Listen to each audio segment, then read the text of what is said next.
All right. Next team is Force India. Force India. I mean, first topic has got to be the nose. It's just Big black penis on the it's the front. color.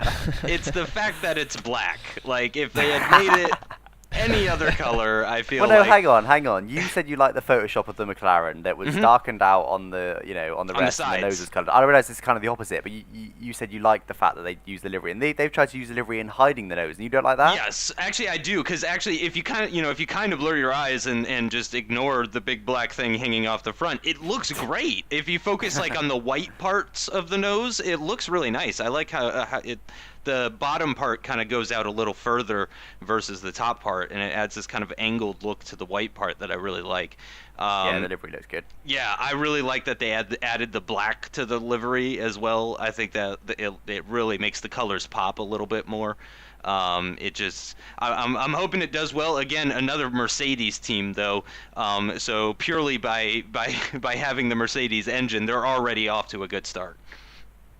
We think. We hope. I hope personally. This is still the first test. It's so difficult to draw conclusions. It could all go, completely on its head as far as we know. But yeah, the Mercedes engine does look strong for now, so it looks like again a good choice. Yeah, and they have Nico Hulkenberg, who is coming back to the team after. Let's see, did he do Williams first, then Force India, then Sauber, then back to Force India? Is that right? Yeah, sounds about right. I think he started on Williams, didn't Yeah, he? Williams. In 2009. It was Williams, then Force India, then Sauber, then Force India again. Yeah.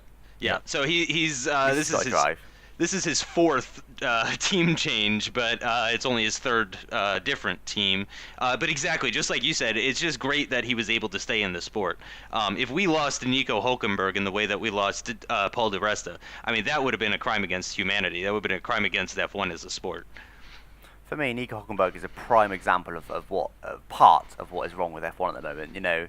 The fact that he definitely should have got a Lotus drive. He should be in a top team by now. He has shown, if any rookie can, or not rookie, if any, I guess, newer driver can show, prove to the big teams that he needs to drive, it's Hulkenberg. I think he's definitely, the hottest prospect. I'm sure, Justin, you probably agree in light of Perez because you're a big fan of his. Oh, no. But yeah, I think Hulkenberg is the slightly better driver of the two. I still like Slightly, Perez better. Well, I mean, you're talking the smallest of margins, even when you compare like the best to the midfield.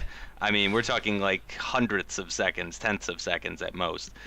For me, if you give Hulkenberg a top team and give him, the kind of the backing and then I guess the the simulator work and the training, I think he could be the next Alonso. I really think he's really definitely got world championship, world champion. He's a sort real of written racer. all over him, but he's not.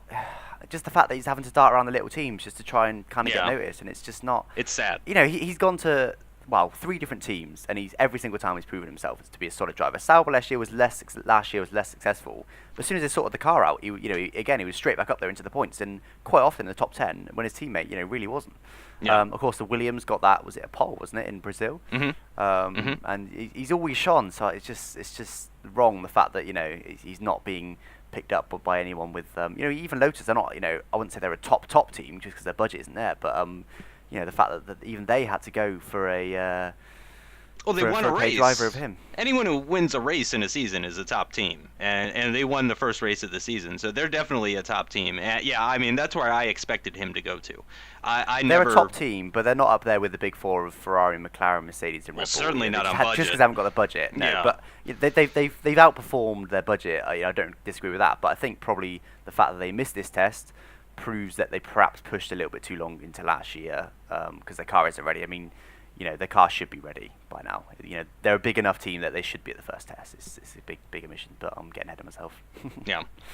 And then Sergio Perez, obviously, I'm really happy about him going to Force India. Personally, it is my new favorite team, to be honest. I mean, just because it's got Perez. Well, no, and because of Hulkenberg as well. Honestly, and I think I mentioned this to you, Miko. I may have mentioned this to you, Alex. But when Perez was in limbo between McLaren and Force India, I said that if Perez leaves, Hulkenberg is going to be my new favorite driver. So quite literally, my 2 favorite drivers are now at the same team. I never would have predicted that it would have been Force India, but I'm happy nonetheless. I'm just really worried Perez makes more mistakes than Hulkenberg. I can totally admit that.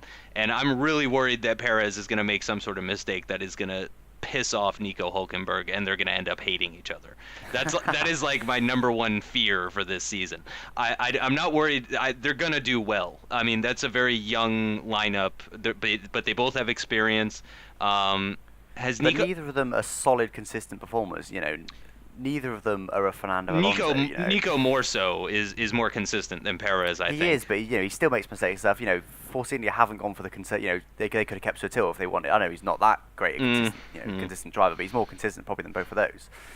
So, but I do agree with you in that it's one of the better lineups on the whole grid. But consistently getting 11th is not nearly as good as getting the occasional 5th. So I think they're a better choice than Sutil. I do agree, definitely. I think Hulkenberg will probably outperform Perez, but I'm not expecting it to be by too much. Maybe Hulkenberg gets 70 points, Perez gets like 50 to 60, something like that. Is kind of what I'm expecting. I really hope that the car is good enough for the two of them to perform well. I'm really excited, especially for Force India this year. I think Force India will be very strong because they started last year with a many surprise, lots and lots of people, me included. With how solid their car was. I mean, they're looking like getting their first podium. Mm-hmm. I know they've had one before, haven't they? They've had one before in Spa. They did. But okay. Yeah, I think with Sutil, was it in Spa in like 2009, a few years ago anyway. I think. Physical. Yeah, was it? Yeah, and then he got signed for like Ferrari the very next day or something. Yeah, after Massa's accident. Right. But yeah, so it's not their first podium, but still, the first podium in a while. Mm-hmm. But obviously it all tailed off when the tyres changed and stuff. And Mm-hmm. that was because I reckon that they'd already switched all pretty much. They thought, right, this car is solid. This will get us a few good points. This will nail us. Was it 5th or 6th, something like that in the constructors? Let's now have an even stronger next year by switching focus now. Just as they did that, the tyres changed, and then of course they probably had to put resources back onto this year's car, which of course all takes time. And so, but I mean, yeah, I think they'll be strong this year, possibly even stronger than last year relative. Because they have got that increased funding. They've probably got the most funding now of the midfield teams, I would say. I mean, they got Gatorade now. They got Claro from Sergio as well, the Mexican cell phone company. So, they definitely have more sponsorship going on this year. So hopefully that means as I more mentioned speed. earlier as well, Vijay Malaya, I think he was it 50 million extra he invested or something, to upgrade their facilities and stuff. I think maybe wow. go for 60% wind tunnel, and I have not heard that. I think that was spread over three years maybe. But even so, that's quite a bit more. I think that was announced, was it last year? So ignoring sponsorship, the team's owner is investing because there's definitely potential in that team. They've done a really good job. Yeah. I'm looking forward to seeing what they can do this year. Of course, with the Mercedes engine as well. They did looks like 146 laps, so only more than the Renault teams. They were the least of the Mercedes teams. Yeah, least of the still Mercedes. a solid amount of laps. Mm-hmm. It's 146. That's enough data to pour over and then improve that ready for Bahrain. So yeah, definitely looking forward to see what they can do with their impressive driver lineup. No idea what that meant in 2014. Yeah, I think it's gonna be really exciting. I'm really looking forward to it. I'm hoping that they can challenge for the occasional podium. I'm certainly not expecting them to just come out of the gate winning races and getting podium after podium or anything like that. But I'm hoping 2014 Force India will be kind of like 2012 Sauber, where they can be really, really annoying in certain races and come close to winning maybe sometimes, that sort of thing. I mean, that's really great to see when you see a midfield team getting up there at the front. For me, I don't expect them to be like hugely strong this year. Like I said, like similar to you, I don't expect them to be getting wins or podiums or anything like that. I expect them to be solidly finishing behind the bigger teams, and pretty much always beating the previous teams. Kind of like Caton was beating Marussia, kind of like a fair bit faster and always beating them. But I think this year can kind of be a stepping stone. If they can build a solid foundation of the car with these new regulations, I think it'll be a solid stepping stone for them going over into 2015 and onwards. To start, much like Red Bull did in the last era, to start with a solid car to build on. So yeah, looking forward to the future for them. Totally. All right. Who's up after Force India, Miko?